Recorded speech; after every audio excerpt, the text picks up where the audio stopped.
पडो मैत्र जीवाचे तो जेवासील तो ते लाहो आणि जात वर्षक सकल मंगली ईश्वर निष्ठांची मागी आळी आडवरत भूमंडळी भेटू तया भूता चळा कल्पतरुचे आरव चेतना चिंतामणीचे गाव ओळते जयर्णव पियुषाचे मार्तंड जेता पहिला ते सर्वाई सदा सज्जन सोय रे होतु किंबहुना सर्व सुखी पूर्णोमी तिनी लोकी भजिद्वादी पुरती अखंडित आणि ग्रंथ भजिवे विशेष लोके हो आवेदी एकमनी श्री विश्वेश्वराहो आवईल दान पसाहो येणेवरी ज्ञान देवो सुखिया धारा येणेवरी ज्ञान देवो सुखिया येणेवरी ज्ञान देवो सुखिया धारा बोला मंडळी श्री पंढरीनाथ भगवान की माऊली ज्ञानेश्वर जगद्गुरु श्री संत तुकाराम श्री सद्गुरु अमन बाबा महाराज सद्गुरु सावराम बाबा महाराज की जय गुरुवर्य वासुदेवजी बाबा महाराज की जय गुरु राजाराम बाबा महाराज हर हर जय श्री राम गोपाल कृष्ण भगवान की जय भारत देवा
हेची द्यावे पुढता पुढती वास द्यावा पंढरीचा सदा संग हरिदासांचा विठ्ठल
शुक्लां ब्रह्मविचारसार परमामद्यं जगद्व्यापिनी विना पुस्तकधारिणीं भयतां दद्यन्धकारापहं हस्ते स्फटिकमालिका विदधतीं पद्मासने सुस्थितां वन्दितां परमेश्वरीं भगवतीं बुद्धिप्रदां शारदां मनोजवं मारुतुल्यवेगं जितेन्द्रियं बुद्धिमतां वरिष्ठं वातात्मजं वानरयुतमुख्यं श्रीरामदूतं शरणं प्रपद्ये हे कृष्ण करुणा सिन्धु दीनबन्धु जगत्पति गोपेश गोपिकान्तं राधाकांतं नमस्ते पंढरीचा देव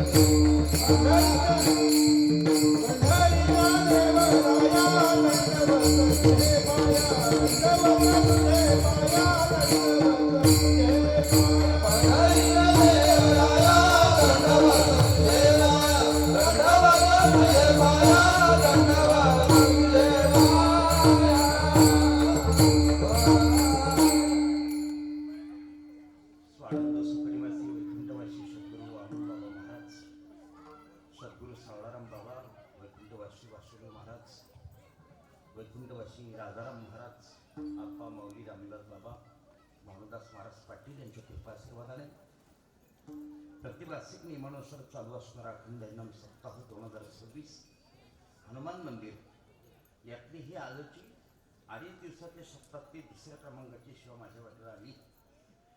आपल्या गावातील प्रतिष्ठित नागरिक आणि ज्येष्ठ वारकरी आदरणीय हरिभक्तपरायण हरिभाऊ महाराज पाटील यांच्या निमंत्रणावरून तुम्हा सज्जन दर्शनाचा योग मला प्राप्त झाला. उपस्थित गुणीजन कलाकार दोन्ही पखावज वादक ज्यांचा माझा परिचय मी पण अतिशय सुंदर पद्धतीने साथ देत आहेत मी त्यांना प्रणिपात करतो. गायक मंडळी, तालकरी मंडळी, विणेकरी बुवा, चोपदार, लाऊडस्पीकरवाले, छायाचित्रण करणारे सगळ्यांच्या चरणी नतमस्तक होतो आणि कार्यक्रमाला प्रारंभ करतो.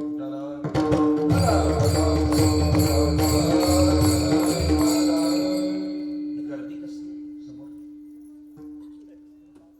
ते भाऊ मोबाईलवाले मध्ये एवढं लक्ष ठेवा.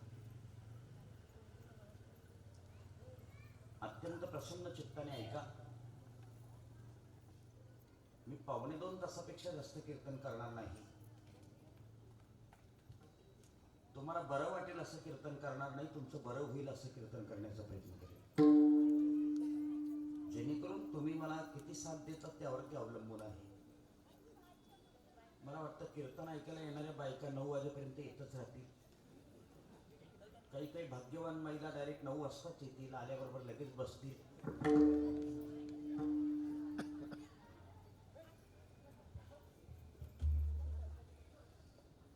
स्वच्छंद मनाने कीर्तन ऐका, जेवढं जमेल तेवढं. तुम्हाला नाही कीर्तन आवडलं तर उभं राहून मला सांगा, कीर्तन बंद करा, मी कीर्तन बंद करेल. पण जोपर्यंत ऐकायचं तोपर्यंत शांत चित्ताने श्रवण करा. प्रस्तुतच्या अभंगातून संत नामदेव महाराज प्रभू परमात्म्याकडे मागणी मागतात. वारकरी संप्रदायामध्ये मागणी हा विषय तसा वर्ज्य आहे. संतांची अशी प्रमाण आहेत, काही मागणे हे आम्हा वडिलांचे रीत जाणत असो. आम्ही आमच्या वाडवडिलांची रीत जाणतो की आम्हाला मागणं उचित नाही.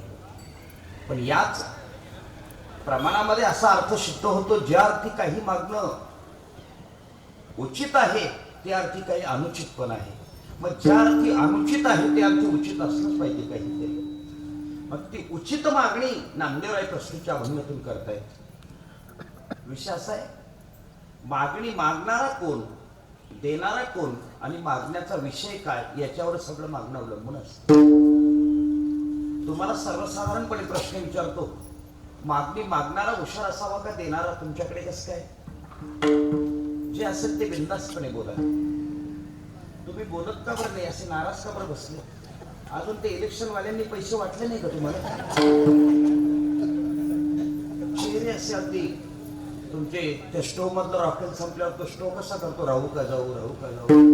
यांचं ठीक आहे, यांचे अजून पैसे पडलेच नाही 1500 रुपये. तुम्ही तरी आनंदात असलं पाहिजे. तुमच्याकडे काय प्रघात आहे? मागणी मागणारा श्रेष्ठ असावा की देणारा? कोण बोललं? कोण बोललं? बाबा तुम्ही बोलले मागणारा श्रेष्ठ असावा, बरोबर. माझं असं मत आहे देणारा श्रेष्ठ असावा. मी तुमचा मुद्दा खोडून दाखवतो. रात्री स्वप्नामध्ये सूर्यदेवाने कर्णाला सांगितलं, कर्णा तुझी दिगंत कीर्ती ऐकून देवाधिक देव इंद्र तुझ्याकडे दान मागायला येणार आहे. आणि ते दान पण तो अलौकिक मागणार आहे, त्याची तुझी कवच कुंडल मागणार आहे. बेहतर कवच कुंडल देऊ नको बरं कुठल्याही परिस्थितीत. का? कर्णा लक्षात ठेव, तुझी कवच कुंडल गेलीत की तू संपलास. जोपर्यंत तुझ्या शरीरामध्ये कवच कुंडल आहे तोपर्यंत तू जिवंत राहू शकतोस, अजात राहू शकतोस. तुला कोणीही हरवू शकत नाही. पण कवच कुंडल गेली की संपलास. कर्ण होता तो, रात्रीच्या स्वप्नाची आठवण पडली त्याला. दुसऱ्या दिवशी उठला, दिवसमानाचा प्रक्रिया चालू होती. सायंकाळ झाली, सूर्य अस्ताला जाण्याची वेळ होती. थोडासा पाऊस पडत होता, रिमझिम. थोडासा अंधार होता, थोडासा उजेड होता. इंद्राने एका ब्राह्मणाचं रूप घेतलं आणि कर्णाच्या दारापुढे उभा राहिला. ओम भवन्ते भिक्षांदे. कर्ण चपापला. सायंकाळची वेळ होती. मागे वळून पाहिलं तर कोणीतरी ब्राह्मण आपल्या दारामध्ये उभा आहे. हात जोडले तरी विचारलं, विप्रवर्य काय सेवा करू आपली? भूमी पाहिजे, सुवर्ण पाहिजे की गायी पाहिजे? काय देऊ सांगा ना. ब्राह्मणाच्या वेशातल्या कर्णाने इंद्राने सांगितलं, कर्णा मी तुझी दिगंत कीर्ती ऐकून खूप लांबून आलोय. पण मी आज तुझ्याकडे असं मागणं मागणार आहे की जे आजपर्यंत कोणीच मागितलं नाही. मागा विप्रवर्या, हा कर्णाचा दरबार आहे. मला तुझी कवच कुंडल पाहिजे. कवच कुंडल शब्द ऐकल्याबरोबर त्याला रात्रीच्या स्वप्नाची आठवण पडली की अरे हा ब्राह्मण नाही, हा कोण आहे? इंद्र आहे. पण आता कर्णाचा दरबार होतो. कर्णाच्या दरबारातून आजपर्यंत एकही याचक परत गेलेला नव्हता. काळजी करू नका तुम्ही. कोशागारामध्ये शिरला, तलवार काढली, आपली कुंडल कापली, आपलं कवच कापलं. की कवच आणि कुंडल इंद्राच्या हातामध्ये ठेवली. ठेवल्याबरोबर सूर्य अस्ताला गेला. सूर्य जसा अस्ताला गेला, अस्ताला गेल्याबरोबर इंद्राने कर्णाला आशीर्वाद दिला, कर्णा विजयी भव, विजयी भव. आता कर्ण चिल्ला आणि काय म्हणतो ते ऐका. इंद्रा तुला काय वाटलं, मी तुला ओळखलं नाही? तुझा पत्ता मला रात्रीच माझ्या बापाने स्वप्नात दिला होता म्हटलेस.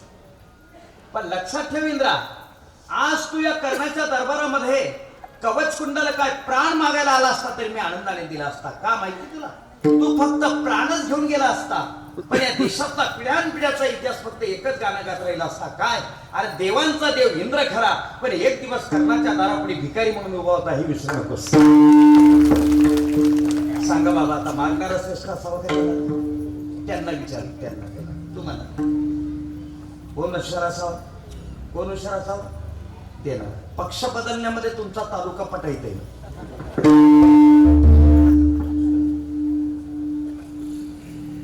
आता कोण? देणारा हुशार असावा. मी असं म्हणतो मागणारा हुशार असावा. तुमचा हा पण मुद्दा खोडून दाखवतो. तुम्हाला पटलं तर हो म्हणा महाराज. माझं असं मत आहे महाराज, मागणारा हुशार असला पाहिजे. एकाला देव प्रसन्न झाला. कलियुगामध्ये देव फार लवकर प्रसन्न होतो. मागे तो गणपती दूध प्यायला लागला होता, बरं झालं त्याने बंद केलं. लवकर प्रसन्न होतो. त्याने विचारलं, बोल तुला काय पाहिजे. हा म्हटलं देवा उद्या भेट. देवाला सांगतो बरं का. देव म्हटलं काय हरकत नाही, येतो उद्या. घरी गेला आणि आपल्या वडिलांना सांगितलं, बाबा मला उद्या देव प्रसन्न होणार आहे, देवाकडे मी काय मागावं. बापाने सांगितलं, बाबा काय सांगू तुला, परिस्थिती आपली तशी आटोक्यातच आहे. पुढे कसे दिवस येतील सांगता येत नाही. देव झालाच आहे प्रसन्न तर देवाकडून 2-4 किलो सोनं मागून घे म्हटले. कोणी सांगितलं? बापाने. आईला विचारलं, आई उद्या मला देव प्रसन्न होणार आहे, मी देवाकडे काय मागू. आईने सांगितलं, बाळ 2 वर्ष झाले माझी दृष्टी गेली. घरामध्ये सुना काय काय अत्याचार करतात मला काही कळत नाही. देवाकडून मागता आलं तर माझ्याकरता दृष्टी माग. तो म्हटला काही हरकत नाही. बायकोकडे गेला. बायकोला सांगितलं, मला उद्या देव प्रसन्न होणार आहे, मी देवाकडे काय मागावं. बायकोने सांगितलं, आपलं लग्न होऊन 3 वर्ष झाले, आपण बरेच दवाखाने पालथी घातले, 2-4 डॉक्टर मरून गेले तरी आपल्याला फरक पडला नाही. देवाकडून मागता आलं तर आपल्याकडता एखादं अपत्य मागा म्हटले. महाराज त्याने रात्री झोपता झोपता विचार केला, बापाला सुवर्ण पण गरजेचं आहे, आईला दृष्टी पण गरजेची आहे आणि पत्नीला अपत्य पण गरजेचं आहे. देवाकडे मागावं काय. दुसऱ्या दिवशी देव प्रसन्न झाला. देवाने विचारलं, आलाच बाळा, हो काय पाहिजे तुला सांग. याने विचारलं, देवा माझ्या किती मागण्या पूर्ण करशील. तू मागण्या कितीही माग, पूर्ण मात्र एकच करेल. इतकं हुशार होतं महाराज हे, इतकं हुशार होतं. ठाणे जिल्ह्यातच होतं. इतकं हुशार होतं, त्याने एकच मागणी पूर्ण करेल. देवाने म्हटल्याबरोबर काय सांगितलं माहितीये, देवा माझ्या आईला उघड्या डोळ्यांनी सोन्याच्या पाळण्यामध्ये नातू पाहायचंय म्हटले. ज्यांना ज्यांना नाही कळालं त्यांच्याकरता भोजनाची व्यवस्था केलेली आहे. आता त्यांनी भोजन करून जा. माझ्या आईला उघड्या डोळ्यांनी, डोळे मिळाले सोन्याच्या पाळण्यामध्ये, बापाला सोनं मिळालं, नातू पाहायचंय, बायकोला पोरग मिळालं, मग माझ्याकडे काय पाहून राहिले तुम्ही. आता सांगा, मागणारा हुशार असावा का देणारा बदला का. ऐका, ज्याच्याकडे मागणी मागायला जातो त्याच्याकडे ती वस्तू प्राप्त असली पाहिजे. नंबर 2, त्याने दिल्यानंतर तो स्वतः दुबळा व्हायला नको आणि ज्याला देतो तो पूर्ण झाला पाहिजे. याला मागण्याचा अर्थ. मागणारे कोण, देणारे कोण आणि मागण्याचा विषय काय, या 3 गोष्टी सोडतो. देणारा कोण आहे, विटेवरी जाती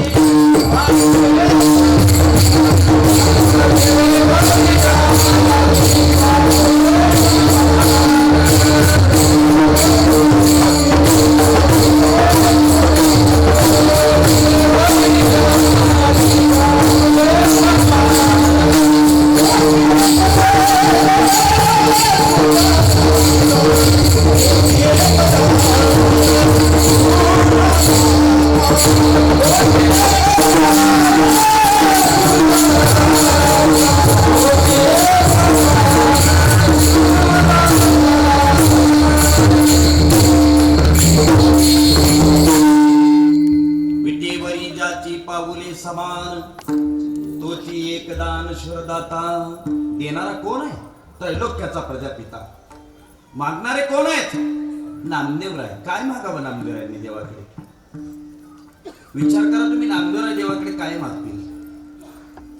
नामदेवराय लहान होते, लग्न करत नव्हते.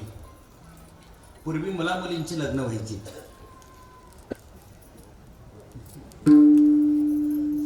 पूर्वी कोणाची लग्न व्हायची, मुला मुलींची. आता बाया माणसांची लग्न होतात. पूर्वी नवरदेव 10 वर्षाचा असायचा, नवरी 8 वर्षाची असायची. आता नवरदेव 32 वर्षाचा, तो घोड्यावर बसला, तो घोडा म्हणतो नको उतर. नवरी 28 वर्षाची. आता ही मुलं मुली राहिले का, आता बाया माणसांचे लग्न होतात. पूर्वीचा काळ, नामदेवराय लहान होते, लग्न करत नव्हते.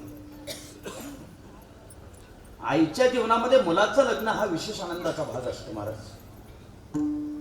गोवा मी पहिलं कीर्तन केलं तेव्हा माझं वय 16 वर्षाचं होतं. माझी आई समोर कीर्तन ऐकायला बसली होती. आपला 16 वर्षाचा मुलगा कीर्तन करतो, तिला इतका आनंद झाला नाही, इतका आनंद माझ्या लग्नाच्या दिवशी झाला होता. आईच्या जीवनामध्ये मुलाचं लग्न विशेष आनंदाचा भाग असतो. नामदेवरायांची आई सांगते, नामा लग्न कर ना, लोकांची पोरे संसार करती, आमची फजिती केली नाम्या. नामा लग्न कर रे. आईच्या प्रेमाखातर नामदेवरांनी लग्न केलं, पण काम धंदा काहीच नाही. मग उठलं की मंदिर, उठलं की मंदिर, दुसरा विषयच नाही. पुन्हा बोलायला लागल्यात, नामा लग्न तर केलं रे, पण बायकोचं काय, तिचं पोट भरण्याकरता काही व्यवसाय तर करावा लागेल का नाही. नामदेव यांचा वंश परंपरेचा व्यवसाय होता. कसला? शिंप्याचा व्यवसाय, कपडे विकणे. एके दिवशी दामासाठी बाहेर गावला गेले तर नामदेवाला सांगितलं, नामा आज बाजारात जावर कपडे विकायला. हो. सकाळी लवकर उठले, दामासाठी गावाला गेलेत, पाहिलं आपले बाबा गावाला गेलेत, सगळे कपडे एका गठोड्यामध्ये बांधलेत, ते गठोडं डोक्यावर घेतलं बाजारात निघाले. ज्या गावाला बाजार होता त्या गावाला ते गठोडं सोडलं. तिथे काही ठग प्रवृत्तीची माणसं होती, त्यातला एक आला, त्याने पाहिलं आज दामासाठी दिसत नाही, नामदेवराव आलेले आहेत, नामदेवराला फसवलं पाहिजे. जवळ गेले तर नामाला सांगितलं, नामा मला कपडे हवे होते रे, घ्या ना, उचला.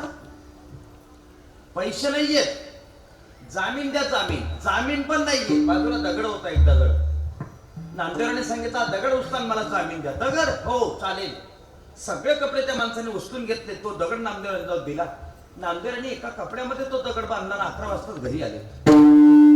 संध्याकाळी जेव्हा दामाशेट्टी आले, दामाशेट्टींनी विचारलं, नामा बाजारात गेला होता? हो.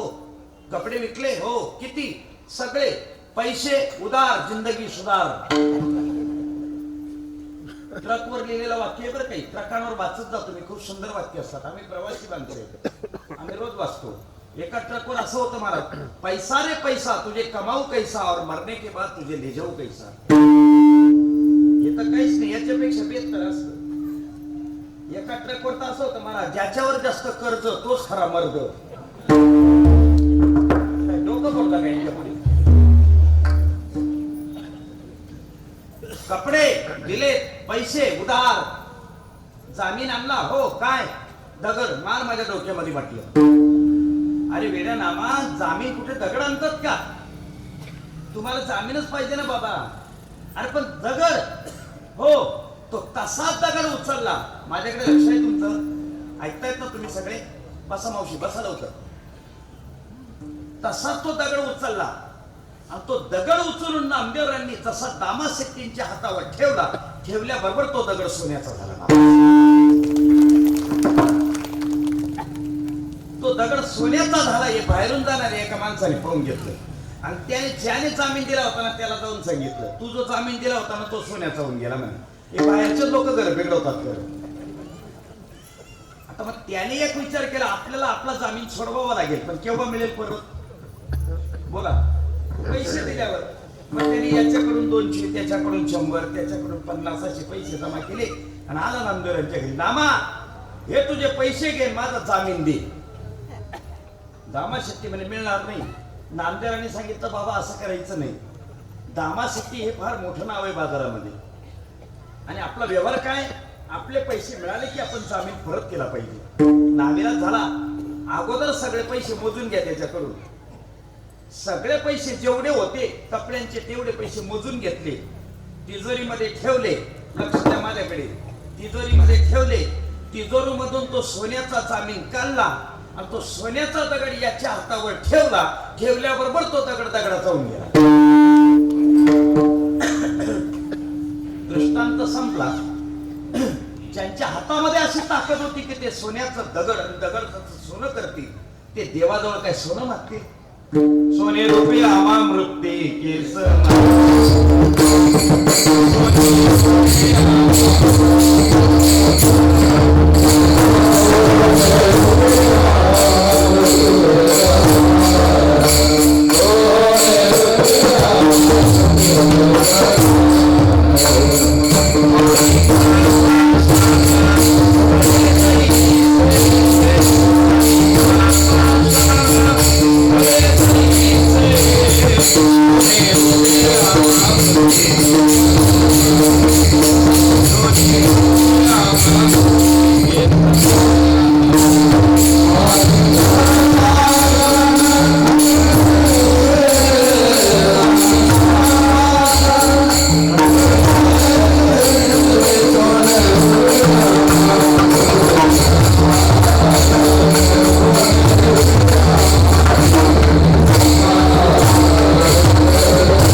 मागतील, व्यवहाराच्या गोष्टी मागतील, ल्यावे खावे प्यावे असावे सदैव.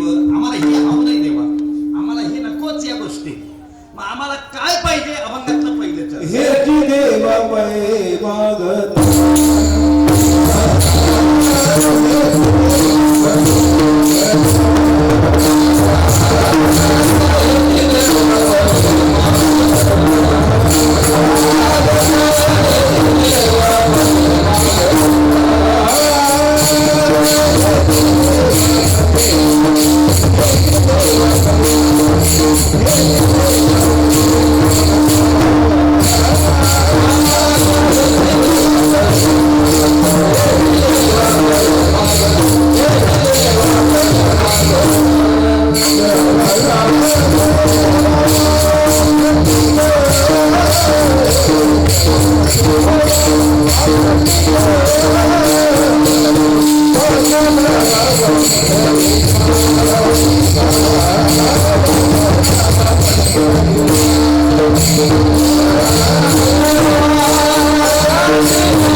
चकारात्मक षष्टी अभंगामध्ये निश्चित प्राप्त करते, लक्षात ठेवा.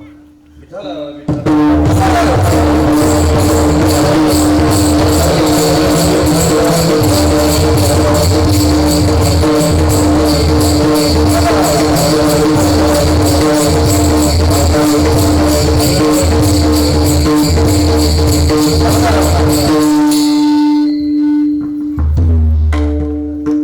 एकूण तिथी किती? तिथी सांगता येते? महिला मंडळ तिथी किती येते? तिथी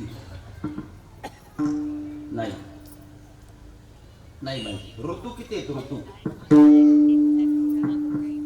दुर्दैव आपल्या हिंदू धर्माचं म्हणायचं, आपल्याला तिथी माहिती आहे.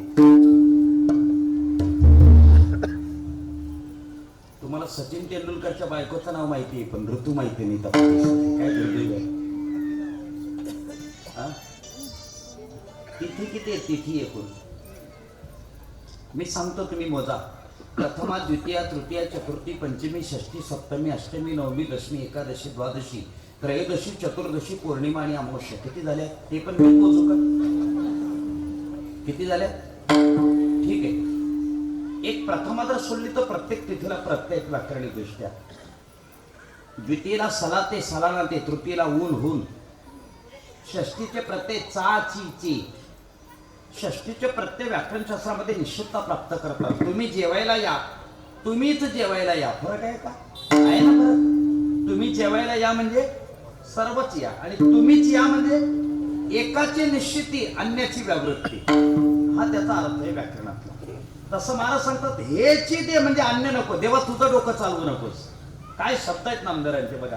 तेव्हा तू म्हणशील ना हे घे ते घे, नको आम्हाला. तू म्हणशील वैकुंठ घे, नको. वैकुंठासी आम्हा नको धाडू वासदे पंढरी सर्व काळ. आम्हाला वैकुंठ नकोस, तुझा मोक्ष नको, मुक्ती तर अजिबात नको. तुका म्हणे मुक्ती पगडे लोबरी, आता दिवस चारी खेळी मिळी. आम्हाला मोक्ष नको देवा, आम्हाला मुक्ती नको देवा, आम्हाला वैकुंठाची पण प्राप्ती नकोय. मग हेची देवा देवा मला एकच दे. काय? तुझ्या चरणाची सेवा दे, तुझ्या चरणाची सेवा. मला दुसरं काही नको. काय अलौकिक मागणं मागितलं नामदेवाने. देवा मला तुझ्या पायाजवळ बसायचंय. पायाजवळ बसायला शिका महाराज. डोक्याजवळ बसण्यामध्ये आनंद नाही, पायाजवळ बसण्यात आनंद आहे. दोन दृष्टांत सांगतो, पटले तर बघा. प्रभू रामरायाचं लग्न चालू होतं आणि संध्याकाळची वेळ होती. लग्न हे सायंकाळीच लागले पाहिजे.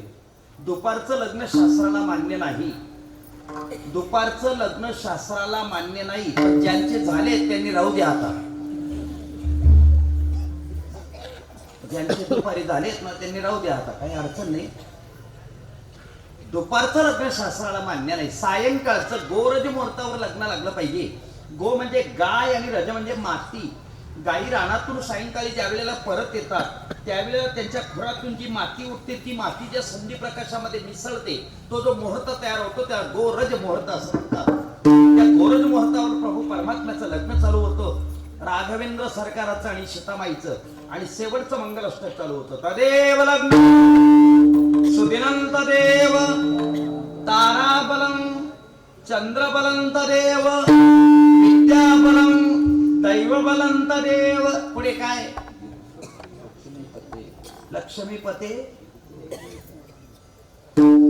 तुम्हाला माहितीच नाही. तुम्हाला काय ब्राह्मण दादाला सुद्धा माहिती नाही. कारण त्याला दुसरं लग्न सापडवायचं असतं आणि तुम्हाला लगेच पंक्ती धरायच्या असतात. अक्षरा भेटल्या का लगेच टन मारतात. ते पहिल्या पंक्तीवाले तरी बरे लगेच टन मारतात. ते दुसऱ्या पंक्तीवाल्याशी मागून येतात आणि गुडघे मारतात. आवरणं झालं नाही का अजून. आणि ते आता तर शहरामध्ये ते टेबल खुर्ची निघाली महाराज. पहिल्या पंक्तीवाला ते खुर्चीवर बसलेलं असतं. ते दुसऱ्या पंक्तीवाला असं मागून येतं खुर्ची धरून घेतं. ते जेवणाऱ्याला वाटतं जेवण करावं का आत्महत्या करावी ती असं मागे पाहतो पुढे जेवतो. काय दुबळेपणा धरून घेतलाय लोकांनी काही कळत नाही महाराज. गेल्या कित्येक दिवसापासून महाराज मी सार्वजनिक जेवणात समरस होत नाही. खूप दिवस झाले मला आठवत नाही. पण मी सार्वजनिक पंक्तीमध्ये जेवण करत नाही. त्याच्यात अनेक दोष असतात ते तुम्हाला सांगायचे नाहीत मला. नाही तर तुम्ही आता वेगळा निर्णय घ्याल. ऐकत राहा. लक्ष्मीपते ते दिघ्रयुगम स्मरामी असं पाठ आहे. लोकांनी अक्षरा फेकल्यात. आता प्रसंग असा होता महाराज. सीताबाईने प्रभू रामरायाच्या गळ्यामध्ये वरमाला घालायची. तुमच्याकडे असत नाही ना मुलगी आधी घालते का मुलगा आधी घालतो? कोण घालतं का? वरमाला घालतच नाही तुमच्याकडे. मग बोला ना आधी. मुलगी आधी घालते. प्रसंग असा होता सीताबाईने आता प्रभू रामरायाच्या गळ्यामध्ये वरमाला घालायची. पण एक अडचण आली महाराज. कोणती ऐका. प्रभू उंच होते आणि ते चौरंगावर उभे होते आणि आईसाहेब उंचीने कमी होत्या त्या पाटावर उभ्या होत्या. सीतामाईचा हात पुरत नाही आणि प्रभू खाली वाकत नाही. याला धर्मसंकट म्हणतात. भरतीबा सांगतो प्रभू खाली वाका सीतेला वरमाला घालू द्या. प्रभू ताटच. अहो प्रभू खाली वाका. प्रभू ताटच. अहो प्रभू खाली वाका. लोक जेवणा करता ताट खळले. याचा अर्थ पूर्वी लग्न लावल्याशिवाय जेवण करत नव्हते महाराज. बऱ्याच गोष्टी सांगून गेलो तुम्हाला कीर्तनातून आज. लग्न लावल्याशिवाय जेवण करत नव्हते लोक पूर्वी. खाली वाका प्रभू सीतेला वरमाला घालू द्या. आता प्रभू चिल्ले. प्रभूने काय सांगितलं भटजीबांना तुम्ही पण ऐका. भटजीबा शांत बसा. माणसाने सगळ्या ठिकाणी वाकावं पण सासरवाडीला वाकू नये. हा नियम ज्याची सासरवाडी गावातली त्याच्याकरता नाही.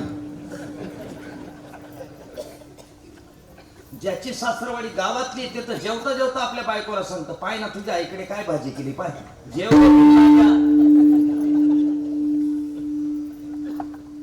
खाली वाका प्रभू. प्रभू चिल्ले.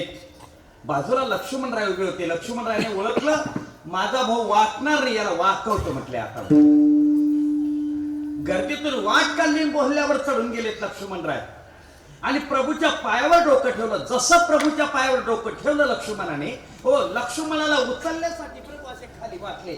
खाली वाकल्याबरोबर लक्ष्मणराय म्हणे वहिनी तुमचा कार्यक्रम आवरा म्हणे आता. मग लोक म्हणे वाकला का नाही बाबा पुढे. नम्र झाला बुता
नसेल, ज्याला पारायण करायला जमत नसेल, ज्याला कीर्तन ऐकायला जमत नसेल, ज्याला हरिपाठाला जायला जमत नसेल, ज्याला मंदिरात जायला जमत नसेल, ज्याला तीर्थयात्रा करता येत नसेल त्याने फक्त नम्रता धारण करून वाकत राहा. वाकणं हे जगातलं सगळ्यात मोठं भजन आहे.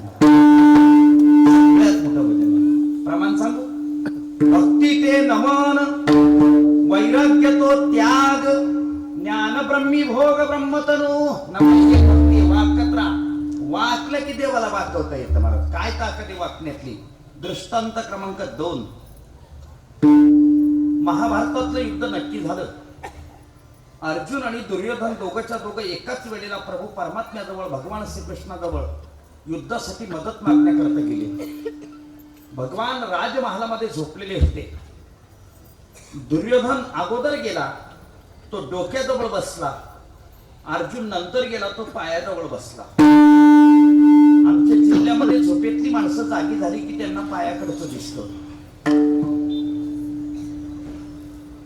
तुमच्याकडे कसं आहे? असंच आहे का? बर. भगवंत जागे झालेत. भगवंताने जसे डोळे उघडलेत, भगवंताला कोण दिसलं समोर?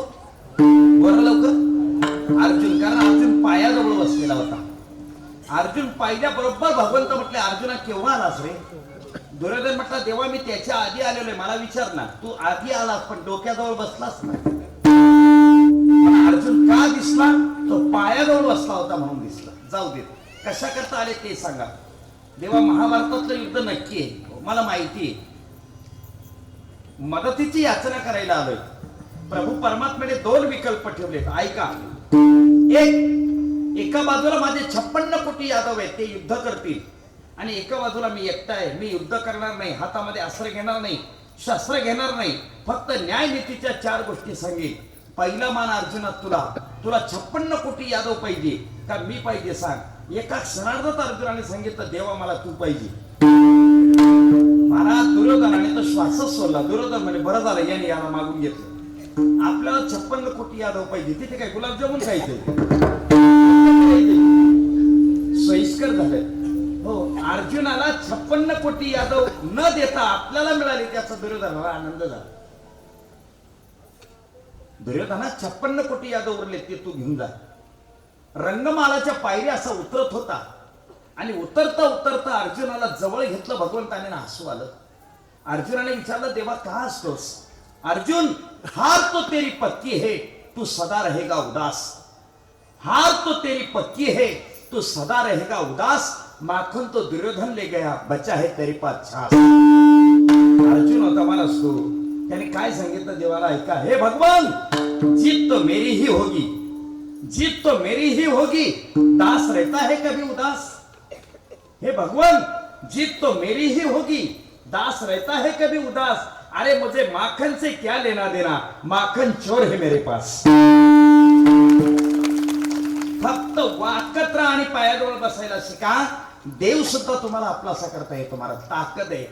तुम्ही जर वाकलाच नाही तर समजा वाचणारच नाहीत महाराज. दुर्योधन वाकला नाही, वाचलाच नाही. रावण वाकला नाही, वाचला नाही. कंस वाकला नाही, वाचला पण नाही. अभिमान में तीनों गए, धन वैभव और वंश, न माने तो देख ले रावण दुर्योधन और कंस. रावण तुमच्या महानगरपालिकेचा मेंबर होता का तो? 80,000 बायका, 1 लाख पोरं, 1.25 लाख नातू, 1.5 लाख नातीन, 1.25-2 लाख रेशन कार्ड होती. संध्याकाळी रावण जर समुद्राच्या काठावर फिरायला गेला महाराज, तर आपल्या डोक्यावरचा मुकुट घ्यायचा आणि समुद्रामध्ये फेकून द्यायचा.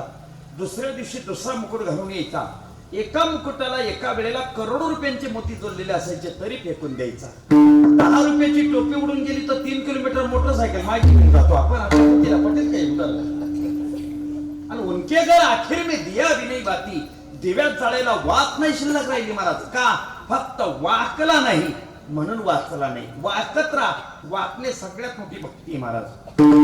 ज्या वेळेला माणूस डोंगरावर चढतो ना, डोंगरावर, तेव्हा अशी खाल माने घालून चढतो. बरोबर आहे? असा चढतो का डोंगरावर? नाही, अशी खाल माने घालून चढतो. बरोबर आहे ना? मान वरती चढायला लागला की खाली असते आणि डोंगरावरून उतरायला लागला की अशी छाती काढून उतरतो महाराज. सिद्धांत काय गोड आहे का? ज्या वेळेला तुम्ही खाली मान घालून चालाल, समजायचो तुम्ही यशाच्या शिखरावर चाललात. आणि छाती काढून चालायला लागला तर समजायचं आता यशाच्या शिखराच्या पायथ्याशी आला.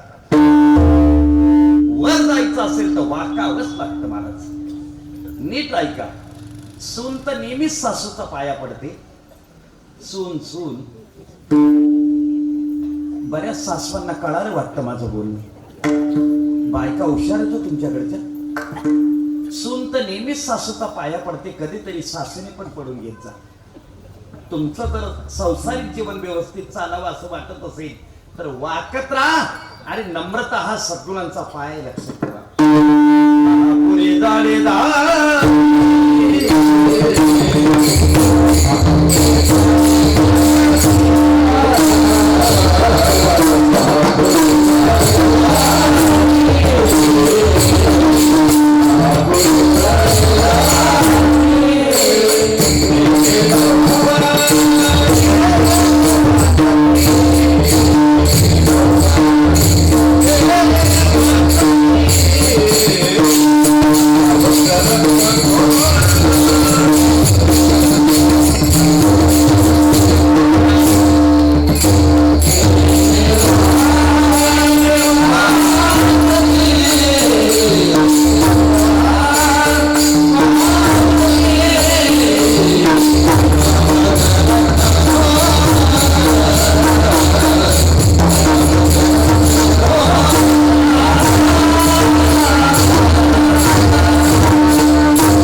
डोक्याजवळ नाही बसायचंय. मला तुझे पाय दे. तुझ्या पायाजवळ बसण्यात मला आनंद आहे. माऊलींची फार गोड उभी महाराज. मनोनी थोरपण पराची सांडी दे. व्युत्पत्ती आगवी विसरीजे. जे जगा धाकुटे होईजे ते जमणी मला. या जगात जो माणूस मोठ्यातला मोठा आहे पण मोठ्यातला मोठा असून लहानात लहान होतो ना तो मला सगळ्यात जवळचा माणूस. सगळ्यात जवळचा माणूस आहे. जीवनामध्ये लहानपण व्हायला शिका महाराज. महाराजांचे अभंग आहेत. लहानपण दे देवा मुंगी सागरे तारवा. देवा मला लहानपण दे रे. मला लहान व्हायचंय. मोठं होण्यामध्ये भान भेटतो. चला सिद्धांत सांगेल मला. गरीब होण्यामध्ये जो आनंद आहे तो श्रीमंत होण्यामध्ये नाही महाराज. लहान होण्यामध्ये जो आनंद आहे तो मोठं होण्यामध्ये नाही. मला 5वीला असताना एक कविता होती. राजा सजी महाली. कोणाला होती म्हणा. सौख्य कधी मिळाली ती सर्व प्राप्त झाली या झोपडीत माझ्या बंगल्यात माझ्या. तुकडोजी महाराजांची कविता होती. बरं पूर्वी कविता खूप गोड होत्या महाराज. काय छान कविता होत्या. शर आला तो धावून आला काळ विभरला श्रावण बाळ. अजून एक कविता होती आम्हाला फार सुंदर होती. तुम्हाला सगळ्यांना असेल ती. जर असेल तर म्हणा माझ्या बरोबर. खरा तो एकची धर्म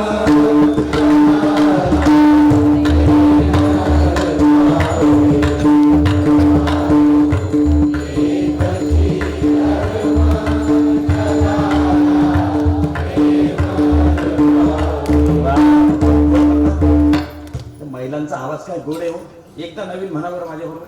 खरा तो एकची धर्म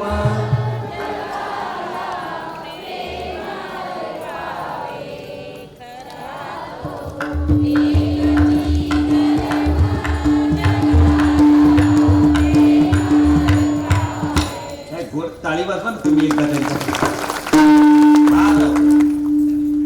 फार आपण कीर्तनातच असा गोड आवाज असतो महाराज त्यांचा.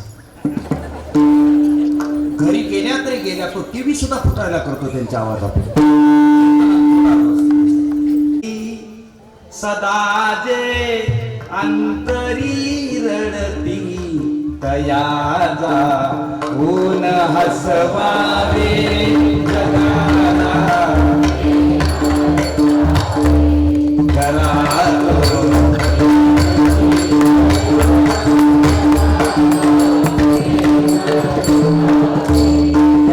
शेवटचं पद खूप गोड आहे. त्याच्याकरता मी ही कविता म्हटली. कीर्तनामध्ये कविता म्हणायच्या नसतं. हे कवितेवरच चालतं. एक शेवटचं प्रमाण खूप गोड आहे, त्याच्याकरता मी ही कविता म्हटली. मला म्हणा तुम्ही माझ्यासोबत. असे हे सार धर्माचे, असे हे सार सत्याचे, परात्मा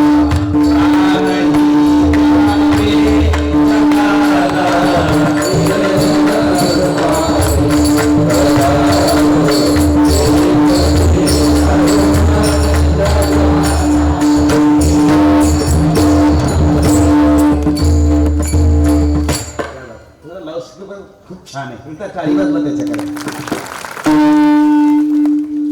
बसा बसा मावशी, बसा लवकर. तुम्ही उगीच येत बसल्या, मी आता बंदच करणार होतो.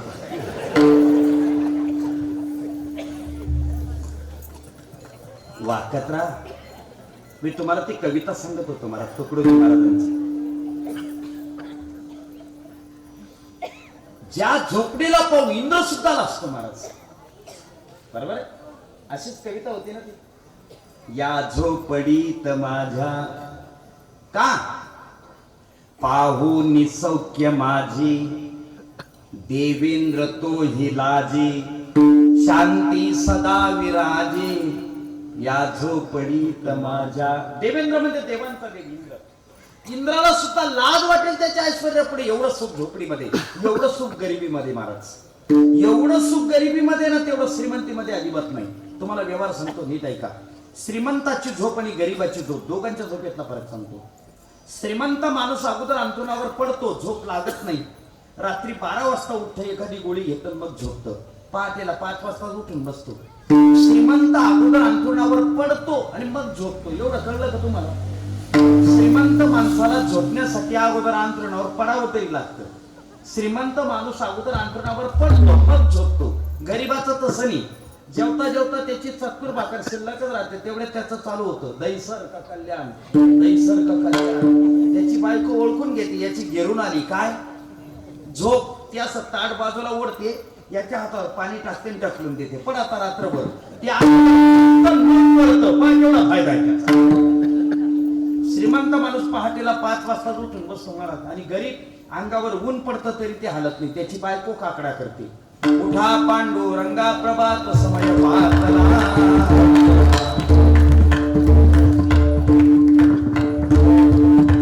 उदारी मागणाऱ्यांचा मेळा आपल्या दारी दाटला. अंगावर ऊन पडतं तरी ते हालत नाही. का? धन दौलत आमिरी रातभर सोने नाही देती, आणि गरीबी में ऐसे निंदा ते तो सुबह उठणे नाही देती. तुमच्या गावात त्या श्रीमंत माणसांना माझा प्रेमाचा सल्ला आहे. ज्यांच्याजवळ भरपूर पैसा असून ज्यांना झोपा लागत नसतील, त्यांनी आपला पैसा कीर्तनकार लोकांना वाटून द्यावा, असं माझं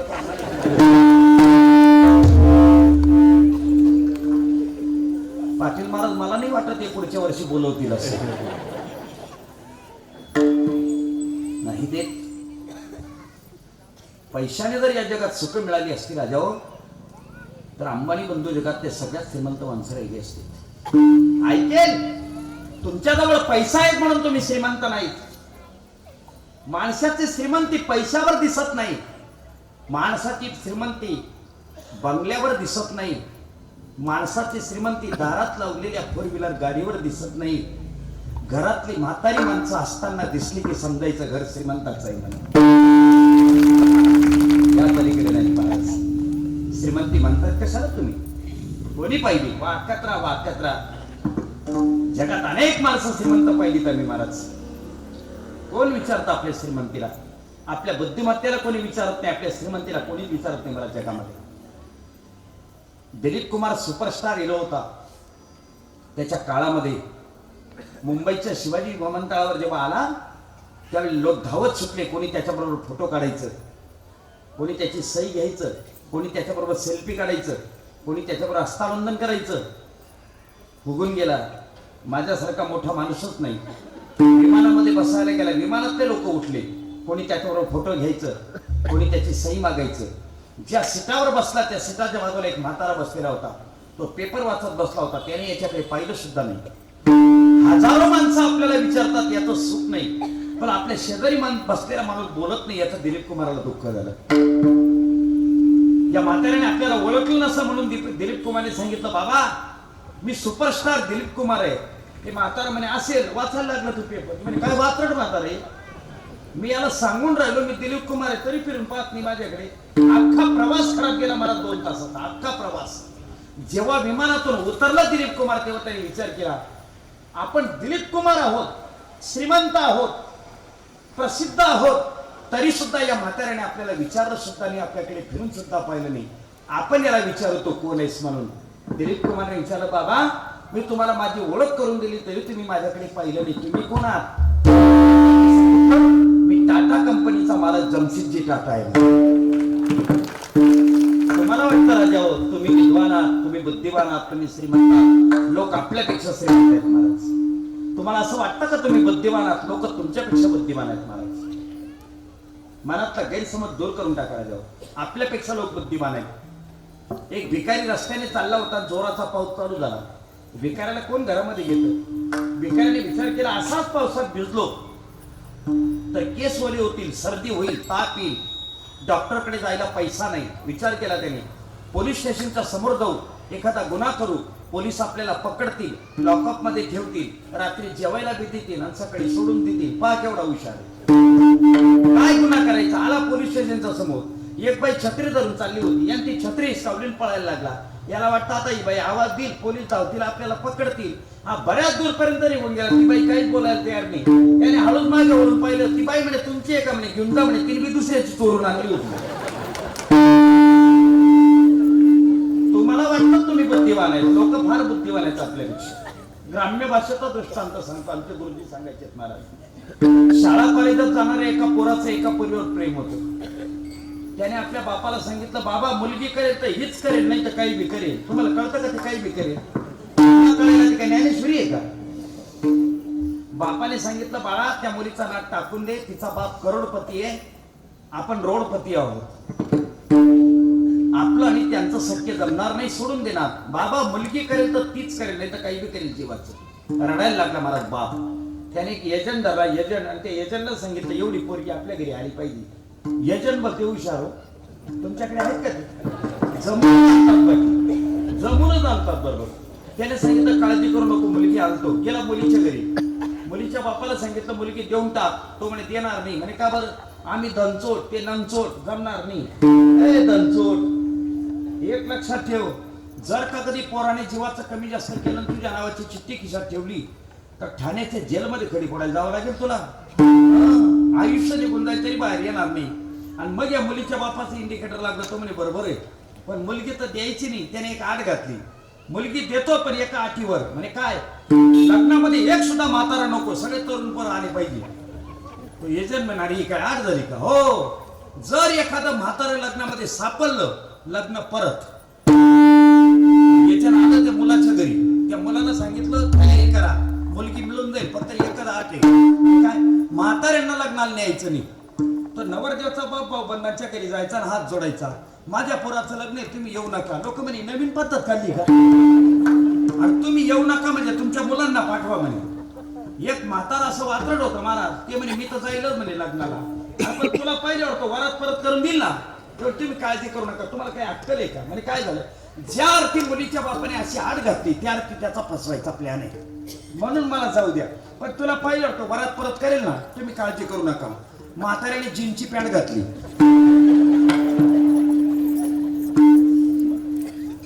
ती जीनची पॅन्ट अशी प्रॉडक्ट नाही महाराज. हे पांढरे कपडे रोज धुवावे लागतात.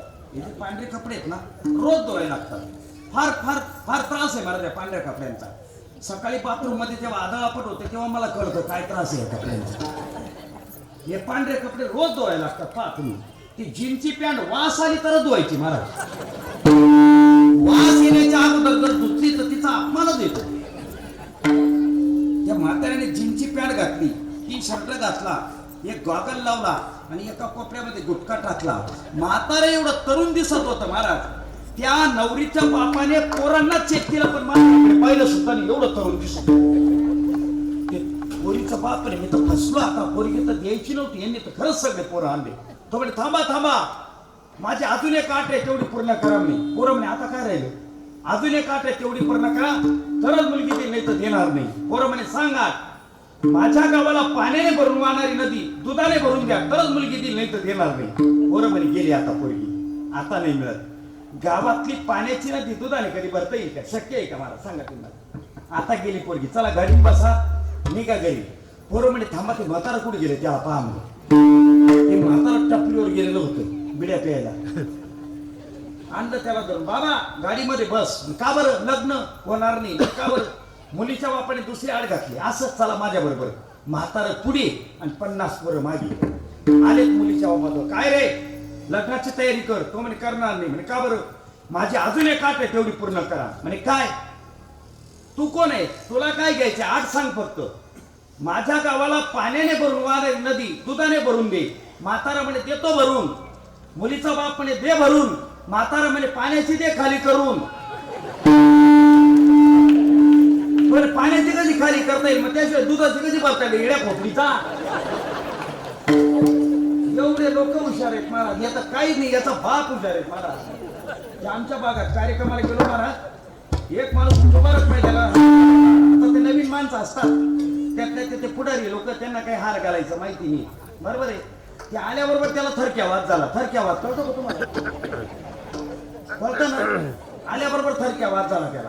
आणि त्याने काय केलं, मला तो बुक्क्याचा बोट धरला आणि असं असं असं केला आणि मला इथे लावायचं आहे, इथे लावून गेला. माझा संताप झाला महाराज. आता मी बावलट माणूस आहे, तुम्ही पाहिलं असेल 1 तासामध्ये. बावलट माणूस आहे मी काय केलं, मी बी बुक्का घेतला, त्याला लावला आणि तो जसा माझा पाय पडायला वाचला ना महाराज, तसा मी त्याला उचलायला गेलो, त्याच्या शर्टाला माझा बोट पुसून दिला. मी त्याच्या शर्टाला बोट पुसून दिला. इतकं बेकार होतं मला ते. त्याच्या जेव्हा लक्षात आलं, याने माझ्या शर्टाला बोट पुसला, त्याने पाय पडता पडता माझ्या धोत्राला पुसून दिला. तुम्हाला वाटतं तुम्ही विद्वान आहेत, लोक तुमच्यापेक्षा विद्वान आहेत. मला लगेच दूर काढा राजाओ. मोठेपणा भोगण्याच्या भानगडीत पडू नका. जेवढं लहान होता येईल तेवढं व्हा, जेवढं वागता येईल तेवढं वाका, आणि जेवढं देवाच्या पायाजवळ बसता येईल तेवढं बसा. तुमचं कल्याणच आहे. देवा माग सेवा करणे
काय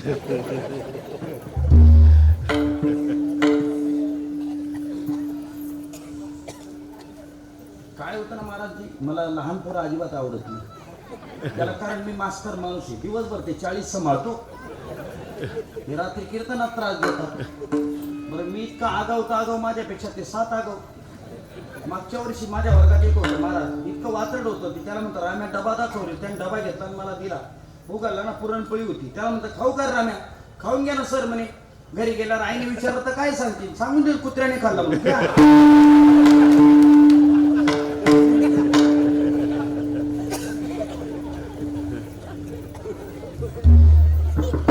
गुपचूप बस, गडबड करू नको, माझं तुमच्यावर लक्ष चॅरिंगवर.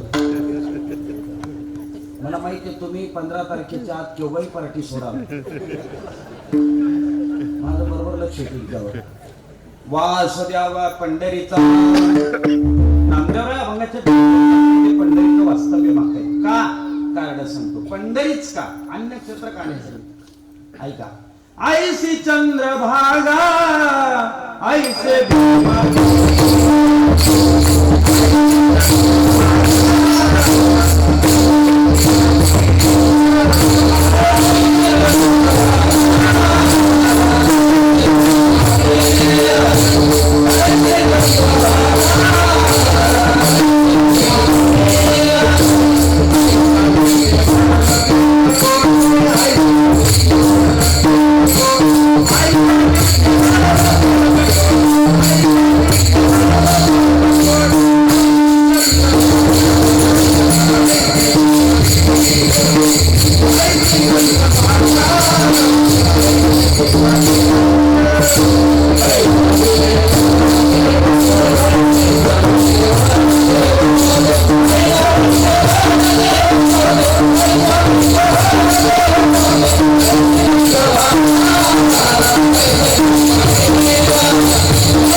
दुसऱ्या वर्षाला एक पेपर होता मला, साहित्य कृतींचा अभ्यास म्हणून.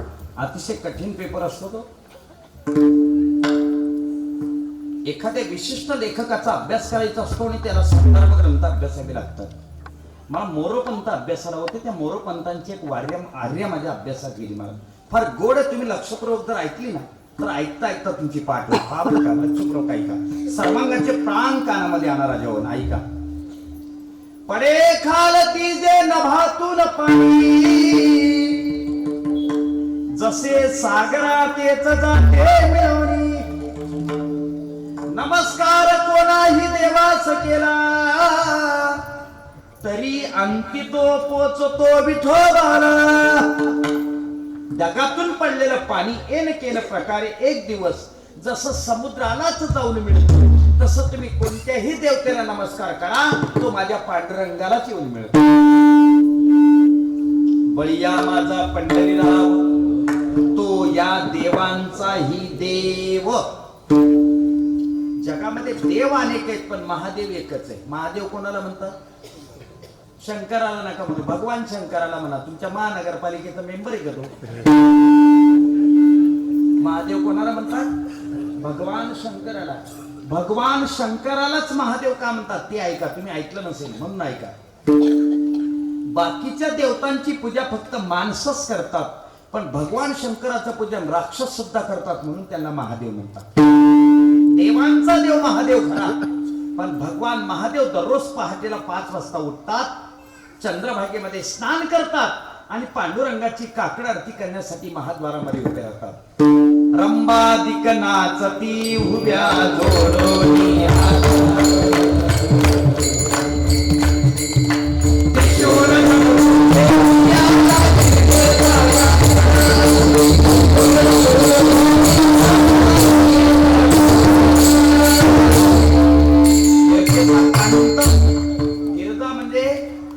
गिरजा म्हणजे पार्वती माता, कांत म्हणजे पती. पार्वतीचा कांत म्हणजे पती कोण? भगवान शंकर सुद्धा पांडुरंगाचं भजन करतो. इतका माझा देव श्रेष्ठ. बळीया माझा पंढरीराव, त्याला विठ्ठल असं म्हणतात.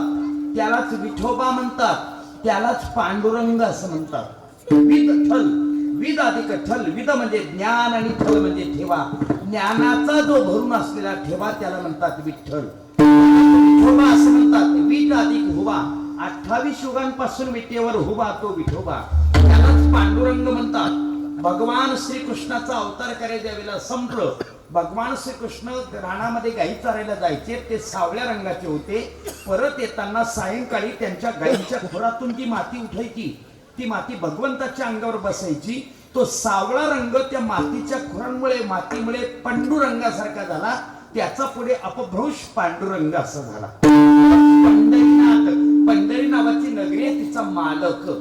ज्याला हृदयाचे विकार असतील, ज्याला हृदयाचा विकार असेल, ज्याचे ब्लॉकेज झालेले असतील, ज्याचे होणारे असतील, ज्यांनी अँजिओप्लास्ट केलेला असेल, पुन्हा होण्याची भीती असेल, त्यांच्यासाठी एक उपाय, पहाटेला उठायचं. पहाट होते का तुमच्याकडे?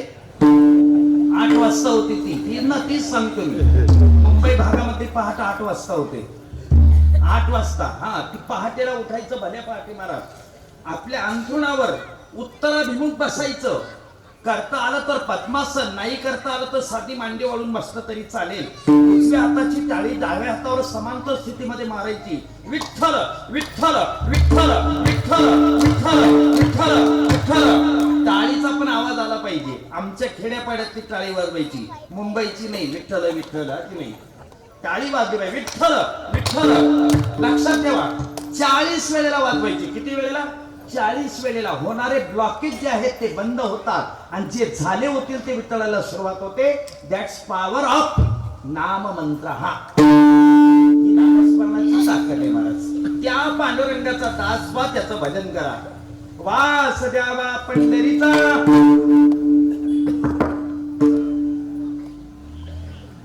हरिभाऊ पाटील महाराज, 8:45 वाजले. आमच्या भागामध्ये अशी पद्धत आहे की कीर्तन 5 मिनिटं आधी सोडायचं असतं. तुमच्याकडे कशी पद्धत आहे? वेळेत सोडायचं असतं का? तुम्ही सांगाल तसं. काय म्हणतात? 9ला सोडू? बरं, 9ला सोडतो. गावागावाच्या प्रथा अलग असतात. आमच्याकडे कीर्तनाच्या नियोजित वेळेपेक्षा 5 मिनिटं आधी कीर्तन सोडतात महाराज. पद्धती असतात ज्याच्या त्याच्या. आमच्या भागामध्ये अशी एक पद्धत आहे महाराज. कीर्तन संपलं की सगळे कीर्तन ऐकायला आलेली माणसं जी असतात ती कीर्तनकाराच्या पाया पडायला येतात. आहे का तुमच्याकडे पद्धत? आहे.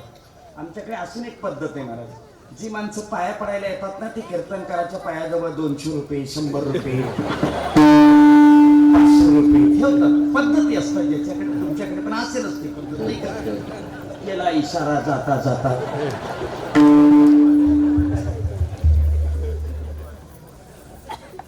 पंढरीचं वास्तव्य मागितलं द्वितीय चरणामध्ये आणि महत्वाची गोष्ट मागितली. काय? सदा संग हरी. चिंतन सोडवतं. ऐकलं नसेल ते ऐका, लक्षपूर्वक ऐका. 1. मूर्खाची संगत अधपतन. 2. वेड्याची संगत दुःख. आणि 3. संताची संगत भगवंताची प्राप्ती. सांगेन, चांगली गाय ओढाळ गायकडे गेली आणि त्या ओढाळ गायला विचारलं, बाई तुम्ही चरायला जात नाही, फिरायला जात नाही, रवंत कशा करतात? तिने सांगितलं, आपलं काम सोपं आहे. संध्याकाळी लोक 7 वाजता कीर्तनाला गेली की मग मी दोर तोडते, लसलशीत घासाचं शेत पाहते, रात्रभर चरते, पहाटेला खुंट्यावरून उभी राहते. ती चांगली गाय म्हटली, मला जमेल का? का जमणार नाही? ये उद्या संध्याकाळी 7 वाजता माझ्याकडे. ही चांगली गाय त्या ओढाळ गायकडे गेली. दोघंच्या दोघं निघाल्या. नेमका त्याच दिवशी तो शेतकरी त्या शेतामध्ये दबा धरून बसला होता. तो म्हटला, रोज कोणती तरी गाय येते, आज पकडतोय म्हटले.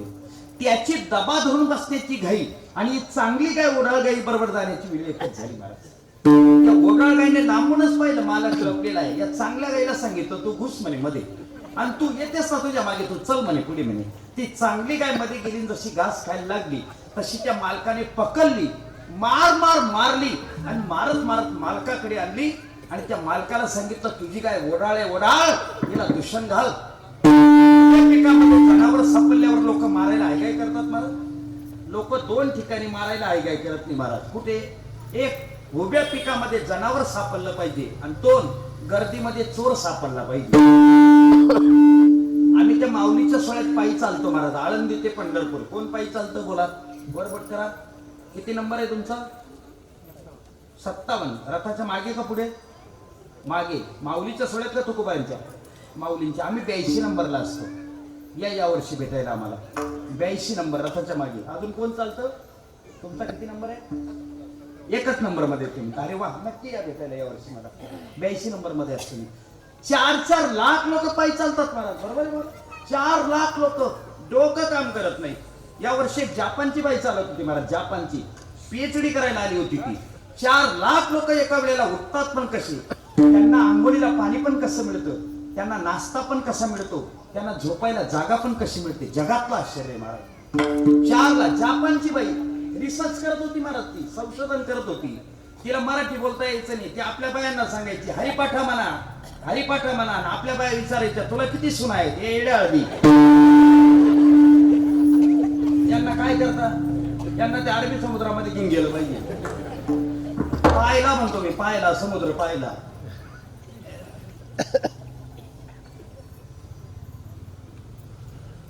त्या 4 लाखामध्ये एखादा चोर पण असतो महाराज. असं शताबीने चोरी करताना मला सापडतच नाही.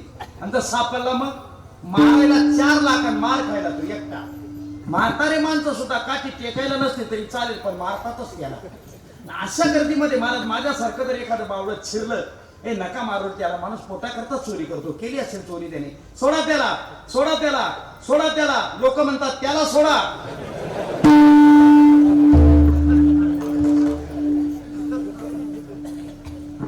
तसं उभ्या पिकामध्ये जनावर सापडल्यावर लोक काय करतात?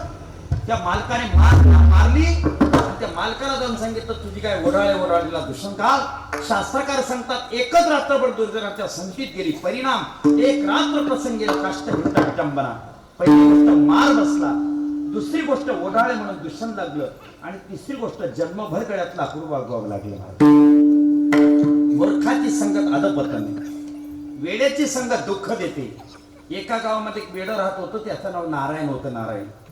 त्या गावामध्ये 4 चोर चोरी करायला शिरले. त्यांनी पहिलं अख्खं गाव झोपलेलं आणि ते एकटं जागं होतं. ते चोर म्हणे याला चोरी करायला बरोबर घ्या, नाही तर अख्खं गाव जागं करेल म्हणे. घेतलं त्याला चोरी करायला. एका श्रीमंताच्या वाड्याच्या बाहेर 4 चोर उभे राहिले आणि यांनी याला मध्ये उतरवलं. अरे मध्ये जाईन जड वस्तू फेक म्हणे. त्याने पाटा वराटा बाहेर मारून फेकला. आता ते बऱ्याच बायांना तुम्हाला पाटा आणि वराटा कळणारच नाही काय भानगडी. पाटा वराटा पाहिलाय का तुम्ही? कोणती भाषा आहे? पाटा वराटा पाहिलाय का तुम्ही? स्टीलचा असतो का पितळाचा? तुमच्या मुंबईच्या लोकांना काय माहिती नाही मला. त्यांना गाय दूध देते का म्हैस दूध देते हे सुद्धा माहिती नाही. त्यांना फक्त भैया दूध देतो एवढं माहिती आहे. वाईट अवस्था आहे तुमची. पाटा वराटा त्याच्यावर पूर्वी तुमच्या भाषेत सांगू मिक्सर, खेड्यातलं मिक्सर असतं ते, पण जातीवंत असतं, ओरिजिनल असतं. मला पाटा वराट्यावर ज्या वस्तू वाटून खाल्ल्या जातात त्यातून सहज आरोग्य प्राप्त होतं. सहज. त्या दगडाचे जे गुण आहेत ना मातीचे ते त्याच्यामध्ये उतरतात महाराज.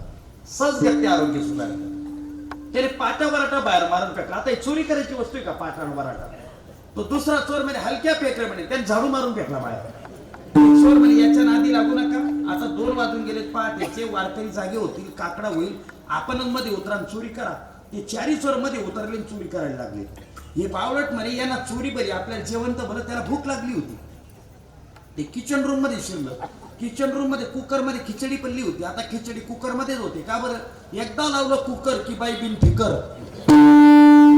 चिंता देतो बा कसा का होईना. मग त्याने ते कुकर मध्ये खिचडी ताटामध्ये ओतली. मग खायची ना गुच्चूप. तेल पाहायला गेला. तेल. बऱ्याच लोकांना खिचडीवर तेल टाकल्याशिवाय ती खिचडी खाली उतरतच नाही. मी मराठवाड्यामध्ये शिकायला होतो महाराज. माझं शिक्षण मराठवाड्यामध्ये झाले. बीड जिल्ह्यामध्ये स्वामींच्या गावाला माझं शिक्षण झाले. बंकट स्वामींच्या गावाला नेकनूर तिथे माझं शिक्षण झालं. बंकट स्वामींच्या गावाला. तुम्ही पुरणपोळीच्या दिवशी तिखट आमटी करता, तिला काय म्हणतात? करतच नाही का तुमच्याकडे? मग बोला ना. घरामध्ये 7-7 कोटी माणसाला बोलू देत नाही तुम्ही. काय म्हणतात त्याला? तिखट आमटीला काय म्हणतात? गुलवान, गुलवणी. ती गुलवणी गोड असते हो. मी तिखट म्हटलं. तिखट कटाची आमटी म्हणतात काही भागामध्ये, बरोबर आहे का? ती तिखट आमटी करतात. तिकडे आपल्याकडे आमटी म्हणतात, तिकडे मराठवाड्यामध्ये त्याला सटकावणं म्हणतात. काय म्हणतात? सटकावणं. मी त्या घर मालकीला विचारलं, मावशी याला सटकावणं का बरं म्हणतात? तरी बाबा पुरणपोळीचा दट्टा बसतो ना, ती आमटी उरली का पोळी खाली सटकते म्हणून सटकावणं म्हणतात. तसं काही काही लोकांना ते खिचडीवर तेल टाकल्याशिवाय ती खिचडी खाली सटकतच नाही. हे जरी वेळ होतं पण ते तेल पाहायला गेलं, पण त्याचं दुर्दैव असं ती तेलाची बरणी त्या मांडणीवर टांगली होती, ती मांडणी एकाच खिळ्यावर लटकलेली होती. यान जशी बरणी काढली तशी मांडणीच खाली आली. आता मांडणी खाली आल्यावर ते भांडे वरती राहतील का बरं? जसे काही काही लोक पडतात म्हणजे एकटे पडत नाही, पॅनलचे पॅनल घेऊन पडतात, तशी ती आली म्हणजे एकटी आली नाही. मला भांडेच भांडे, आवाजच आवाज झाला. ते चोर धावत आले, ते म्हणे काय बेकार आहे रा, याने याची जात दाखवली शेवटी आपल्याला. म्हणे ते धावत आले, त्यांनी याला उचललं ना, माळोचा होता, माळोचा खेळतो, नार्या गुपचूप लप म्हणे, बोलू नको. ती चारी चोर अंधारामध्ये लपून गेली. तेवढ्यात ते घर मालक आणि मालकीन दोघंच्या दोघं आले. त्यांनी पाहिलं खिचडी पडली, भांडे पडले, तेल सांडलेलं.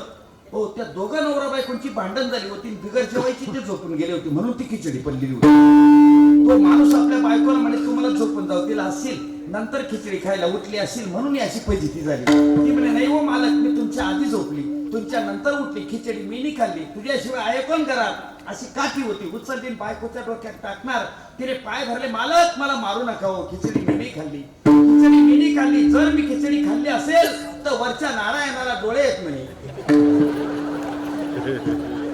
आता याने गुच्चुत्तर पडायचं ना वरती, मला डोळे येतात, ते चार लपले ते कांदळे आहेत का? मूर्खाची संगत तशी अधपतनाला नेते ना, तशी वेड्याची संगत दुःख देते, पण संताची संगत मात्र भगवंताची प्राप्ती करून देते. महाराज कळावा श्रीपुर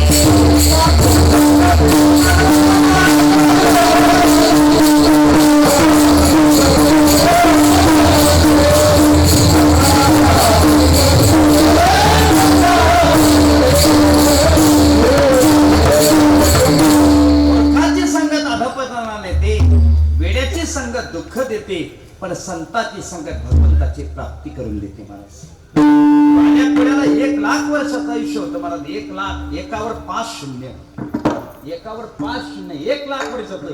कृतयुगामध्ये माणसाला 1,00,000 वर्षाचं आयुष्य होतं. कृतयुग संपलं, त्रेतायुग लागलं आणि 1 शून्य कमी झाला. त्रेतायुगामध्ये 10,000 वर्षाचं आयुष्य. त्रेतायुग संपलं, 1 शून्य कमी झाला, द्वापार युग चालू झालं. द्वापार युगामध्ये 1000 वर्षाचं आयुष्य. द्वापार युग संपलं, 1 शून्य कमी झाला, कलियुग चालू झालं. बोला, कलियुगामध्ये 100 वर्षाचं आयुष्य, आणि ते पण फक्त 2027 पर्यंत दे भाऊ. आणखी 1 शून्य कमी जाणार आहे. फक्त माळकरी जिवंत राहतील, बाकी सगळे मरून जाणार. आईची शपथ, एक नाही राहणार. तुम्हाला चांगली संधी, वर्षभरामध्ये तुम्ही माळा घालून घ्या. नाही 12च्या भावात मेले तर नाव बदलून घेऊ तुम्ही. माझं मला 1,00,000 वर्षाचं आयुष्य मिळाला होता माझा वाल्या कोळी. एकच ब्राह्मण मारायचा, त्याच्या नावाचा कडा उतरायचा आणि रांजणामध्ये टाकायचा. माऊलीच्या सोहळ्यात एक गाव लागतं वाले, बरोबर आहे ना? वाल्याला मुक्काम असतो ना माऊलींचा. त्या डोंगरावर अजूनही ते औषध शिल्लक आहेत, पाहून या तुम्ही. मारा. एके दिवशी नारदाची भेट झाली. नारदाला पहिल्याच वाल्या कोळ्याने कुऱ्हाडच उचलली. नारद म्हणे खदा खदा हसायला लागले. वाल्या कोळ्याने त्याच्या उभ्या आयुष्यात असा पहिलाच ब्राह्मण पाहिला होता जो कुऱ्हाड पाहिल्यावर पण हसत होता. आतापर्यंत जेवढे ब्राह्मण पाहिले, कुऱ्हाड पाहिले का रडायचेच ते. हा बंडखोर ब्राह्मण होता. वाल्या कोळी म्हटला मी तुला मारेल, तू काय मारशील रे मला? 3 पाठ म्हणे. 3 पाठ कोणाला? वाल्या कोळ्याला. त्याच्या वारणात जाऊन, वाल्या कोळ्याला त्याच्या वारणात जाऊन 3 पाठ म्हणणं साधी गोष्ट आहे. वाल्या कोळ्याला त्याच्या वारण्यात जाऊन 3 पाठ म्हणणं म्हणजे बिहारमध्ये मंचीची सभा घेण्याची गंमत. नामा हरीचा असा काही भय नाही करलो की तुला काय घाबरतो. मग वाल्या कोळी पिथरला, आणि मग नारद मुनीने सांगितलं, अरे वेड्या, ज्याच्या करता पाप करतोस ते बायका परत सहभागी होतील का? का नाही होणार? जा घरी विचारायला. गेलं घरी विचारायला. त्याची बायको मडक्यांची उतरण खारीवर करत होती. एकावर एक मडके ठेवलेले असतात ना, त्याला उतरण म्हणतात. आणि त्या उतरणामधला एक विंचू त्या वाल्या कोळ्याच्या बायकोला डसला होता आणि ती ठणान बोंब मारत होती. विंचू कोणाला चावलाय का? विंचू कोणाला चावलाय का? कोणाला? बाबा कसा आनंद असतो तो त्र्यंबकेश्वरच्या यात्रेत सुद्धा मिळत नाही असा आनंद. अशी ठणाई बोंब मारत होती आणि त्या गर्दीमध्ये अवाल्या कोळी गेला ना आपल्या बायकोला म्हणे, ए मी एवढं पाप करतोय, त्या पापात सहभागी होशील का? वाल्या कोळीच्या बायकोने काय गोड उत्तर दिलं. ती म्हणते, मालक माझ्या बोटाला 1 तासापासून विंचू चावलाय, त्या विंचवाच्या ज्या वेदना होतात त्या वेदना वाटून घेता का? तो म्हणे, वेदनाने वाटता येणार, मग पाप कसं वाटता येईल? तू केलेले तू भोग, मी तुझ्या घरात आली नाही, तू मला आणलेलंय आणि माझं पोट भरण्याकरता तू पाप करतोस की पुण्य याच्याशी मला घेणं देणं नाही, फक्त माझं पोट भरतोस मला कळतंय. जाम ज्या बाईचा नवरा दारू पित असेल आणि त्याची दारू उतरावी असं वाटत असेल तर एक प्रयोग करा. आता तुमच्या गावात कोणी दारू पित नाही त्यामुळे तुम्हाला कळणार नाही तो दृष्टांत. पण ऐका, ज्या बाईचा नवरा दारू पितो तिने एकच काम करायचं, हात वरती घ्यायचा, अंगठा मध्ये टाकायचा, 4 बोटांची बुक्की वळायची आणि त्याच्या नाकावर बुक्की मारायची. फक्त माझं नाव सांगायचं नाही, तुमचं तुम्ही मिटवा बाकीचं. 1 दिवसाची नाही 4 दिवसाची उतरते. करून पहा तुम्ही प्रयोग. जाम उतरली वाल्या कोळीची. धावत आला, नारदाचे पाय धरले. नारदा आता काय करू? नारदाने सांगितलं अजूनही वेळ गेली नाही. एकच मंत्र दिला, राम. कसा तयार झाला ऐका. रकारोच्चार मात्रेनं बहिर्निर्याती पातकम पुनःप्रवेश भावेच मकार असतो मातवत. विष्णू पुराणामध्ये श्लोक आलेला आहे. राम म्हटल्यावर तोंड उघडतो आणि म म्हटल्यावर बंद होतो. राम म्हटल्यावर तोंड का उघडतो? आपल्या अंतःकरणातली सगळी पापं बाहेर चालली जातात आणि ती बाहेर गेलेली पातक पुन्हा आत येऊन येत म्हणून नो ऍडमिशन विदाउट परमिशन. त्या मकराने तोंड बंद केलं. परिणाम कोळी याची कीर्ती वाढली. गहन केले रामायण रामा आधी. हा संत संगतीचा परिणाम आहे. विठोबा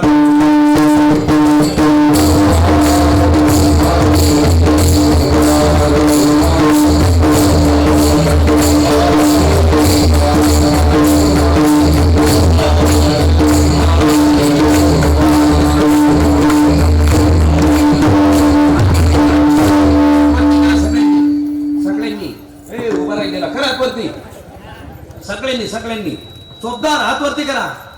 कोण राहिलं का बघा. हे बरी हात वरती कर. कोणी राहिले का बघा. व्हिडिओ कॅसेट वाले बघा आता हात कसे दिसतात. विठोबा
भगवान मारुतीच्या चरणी समर्पित करतो.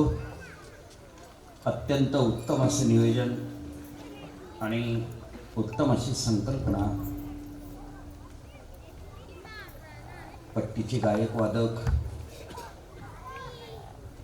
त्याच पद्धतीने तुम्ही श्रवण करणारी माणसं, अतिशय शांत चित्ताने सगळ्या गोष्टी श्रवण करून घेतल्यात. मी तुमचं मनपूर्वक आभारी आहे. तुमचं ऋणनिर्देश मी व्यक्त करतो. या ठिकाणी सुंदरशा अशा नियोजनामध्ये ही सेवा करण्याचं आपलं भाग्य आदरणीय हरिभाऊ पाटील यांच्या प्रेमास्त्र प्राप्त झालं. तुम्हाला सर्व सज्जन भाविकांच्या चरणी ही सेवा मी कायावाचापणे समर्पित करतो.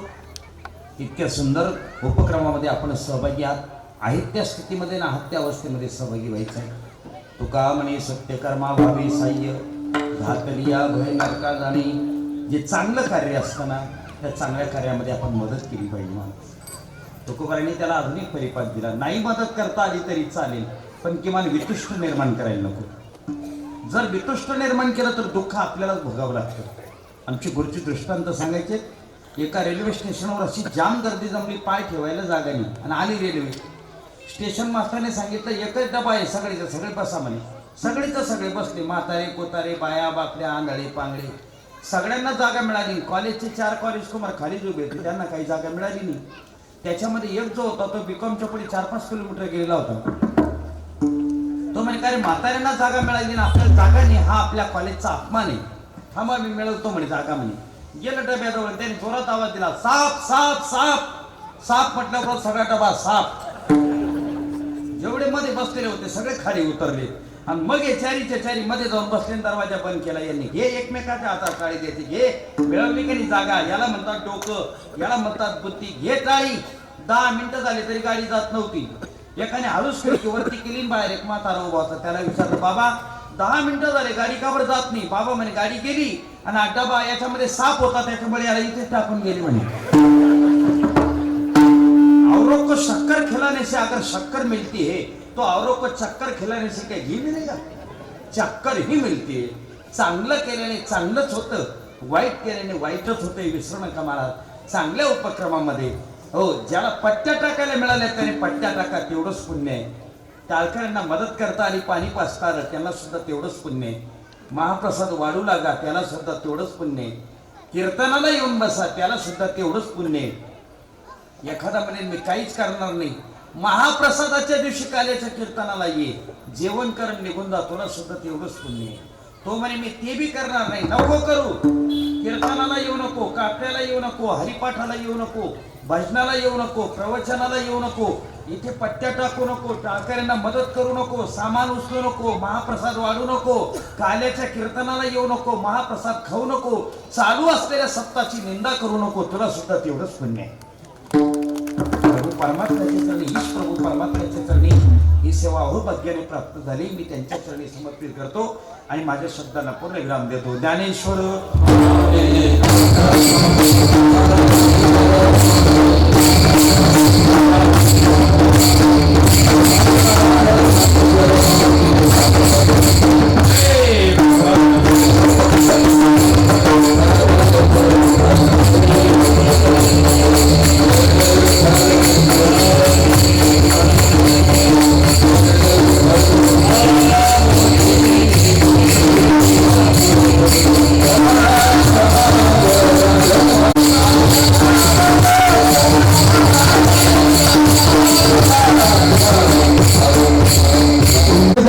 शिल्पबंदी आता सोडीची शाल नका देऊ.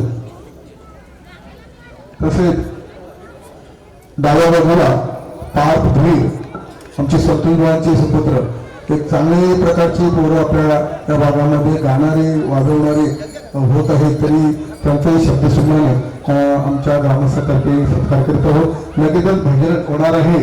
विठ्ठल रखुमाई भजन मंडळ नावाने किंवा